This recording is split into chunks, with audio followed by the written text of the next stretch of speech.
अस्सलाम वालेकुम। गुनाह के बाद तौबा की तौफीक मिलना भी कर्म खुदा है। जब इंसान सच्चे दिल से तौबा करता है तो फरिश्ते भी दुआ करते हैं और अल्लाह भी राज़ी होता है। लेकिन तौबा करने से शैतान की कमर टूट जाती है और शैतान को अफसरदा करने वाली बातों में सबसे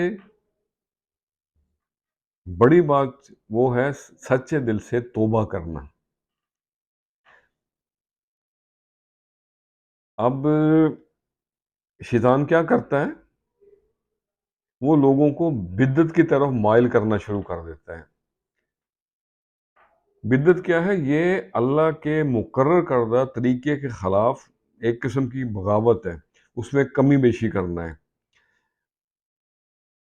बिद्दत का नुकसान ये है कि बिद्दती इंसान गुनाह को गुनाह ही नहीं समझता, वो उसे ईमान का एक हिस्सा समझता है। कि अब होता ये है कि वो तौबा की तरफ आता ही नहीं है, तो शैतान ये देख के लुढ़िए पाता है, बंगड़े पाता है और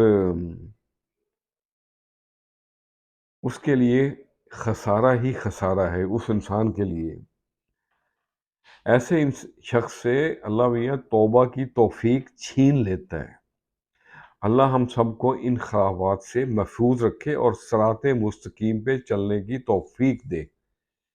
आमीन। हाँ, एक दूजे का ख्याल रखा करें।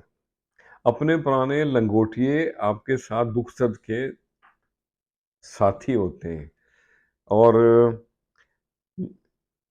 हंसने के लिए ऐसे यारों की ज़रूरत पड़ती है। तो आज मैंने इन दोस्तों के लिए, इन लंगोटियों के लिए ही चंद लाइनें लिखी हैं, तो आपसे भी शेयर करते हैं। अर्ज़ किया है, किस तरह छोड़ दें तुम्हें यारो, किस तरह छोड़ दें तुम्हें यारो, तुम ही तो ज़िंदगी का हासिल हो। तोड़ ना पाएगा कोई हमको, तोड़ ना पाएगा कोई हमको, हामले हाथ दोस्तों की चाहत हो। याद माजी की वो दिलनशी बातें, याद माजी की वो दिलनशी बातें, जैसे नमकी में मीठे की हलावत हो।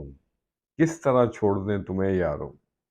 और अगला शेर है, मुश्किलात ज़िंदगी में यारों के मशवरे, मुश्किलात ज़िंदगी में यारों के मशवरे, दुखती आंखों के लिए राहत हो।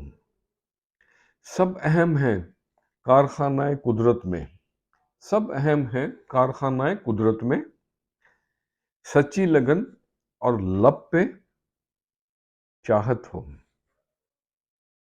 आओ छोड़े तकब्बर अना को न्याज, आओ छोड़ें तकब्बर अना को न्याज, दोस्ती निभाना ही एक सआदत हो।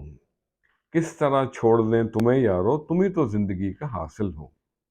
तो आज के लिए इतना ही। हम अपनी खुशफहमी को आगही और दूसरे की आगही को गलत फहमी समझते हैं, खुद को जन्नत का मखी और दूसरों को जहन्नम का ईंधन तस्वर करते हैं। लेकिन मेरे भाइयों, मामला इसके बरअक्स भी हो सकता है। खुश रहें और सबके साथ आसानियों का सबब बने। अस्सलामु अलैकुम।